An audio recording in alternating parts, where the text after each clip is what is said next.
Hello bachcho, let's read the question. 4 point masses are placed at 4 corners of a square of side 4 meter as shown. Match the following table. So बच्चों given है 4 masses, इनको हम name कर लेते हैं पहले. This is O, A, B and C. अब M1 equals to मान लेते हैं 1 kg, M2 as 2 kg, M3 as 3 kg and M4 as 4 kg. So हमें x and y coordinate centre of masses of specific particles को solve करना है यहाँ पर. तो सबसे पहले हमारे पास में x coordinate of centre of mass of 4 kg and 2 kg. तो बच्चों हम लोग ये दोनों पर कॉन्सेंट्रेट करेंगे. सो यहाँ पर हमारे पास में A एंट्री के लिए आएगा the x coordinate of centre of mass of 4 kg and 2 kg. So the expression will be m2x2 plus m4x4 divided by the sum of two masses. It means क्या हो जाएगा 6 kg. वैल्यूज पुट करेंगे. m2 की value है 2 kg और because square की each side है 4 metre, सो हमारे पास में जो कोऑर्डिनेट्स होंगे 1 kg का कोऑर्डिनेट होगा 0 0, 2 kg का कोऑर्डिनेट 4 0, 3 kg का कोऑर्डिनेट 4 4 एंड 4 kg का कोऑर्डिनेट मींस पॉइंट C के जो XY ऑर्डर्ड पेयर कोऑर्डिनेट्स होंगे दैट विल बी 0 4. सो यहाँ पर बच्चों देख सकते हैं हम x2 की वैल्यू क्या मिलेगी हमें 2 kg के लिए 4. अब m4 की वैल्यू है 4 और इसके लिए x4 की वैल्यू है 0 and this is whole divided by 6. तो हमें मिलेगा 8/6. It means 4/3 metre.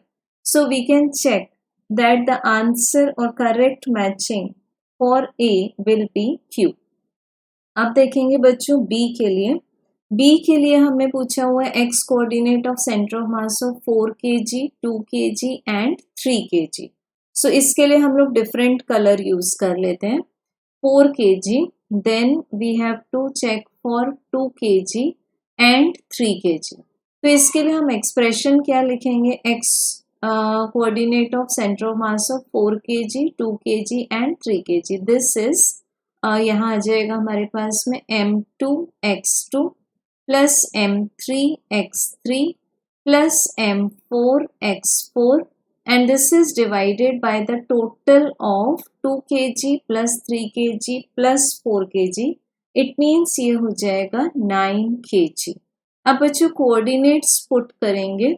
सो हमारे पास में m2 की वैल्यू है सेकेंड बॉडी का मास है 2 kg और इसका x कोऑर्डिनेट है हमारे पास में ये देख सकते हैं हम 2 kg के लिए this is 4 plus m3 3 kg है और इसका x कोऑर्डिनेट है 4, m4 4 kg है और इसका x कोऑर्डिनेट है हमारे पास में 0. So it is divided bye 9. तो बच्चों यहाँ से हमें ये ब्रैकेट्स अगर यूज कर लें तो क्लियरली पता चल रहा है दिस इज 8 plus 12 मीन्स 20. सो हमें इसका आंसर क्या मिल जाएगा 20 डिवाइडेड बाय 9 मीटर. ठीक, बिकॉज यूनिट जो आएगी वो डिस्टेंस की आएगी. तो हमें B का आंसर मिल जाता है यहाँ पर S. Now we will be solving for C. तो C में देखेंगे बच्चों हमें सॉल्व करना है y कोऑर्डिनेट के लिए 1 kg, 4 kg एंड 3 kg. तो अगेन हम लोग इनको कलर कर लेंगे 1 kg, 4 kg and 3 kg. So this is y coordinate of 1, 4, 3. So this will be m1y1 plus m4y4 plus m3y3 and this is whole divided by m1 की value है 1, m4 की 4 and m3 की 3. सो अब values put कर देंगे. m1 की value है 1 kg, y1 is 0, brackets use करेंगे. m4 की वैल्यू है 4 और y4 की वैल्यू है 4, m3 की वैल्यू 3 और y3 की वैल्यू भी है 4 and it is divided by 8. So बच्चों यहाँ से हमें न्यूमरेटर मिलेगा 28 and denominator is 8. So this will be 7 divided by 2 in metre. तो हमें C का आंसर मिल जाता है P। तो आंसर्स को एक बार रिकॉल कर लेंगे। A का आंसर था Q, B का आंसर था S, C का P। Now we have to find for D। तो D के लिए हमें क्या पूछा हुआ है?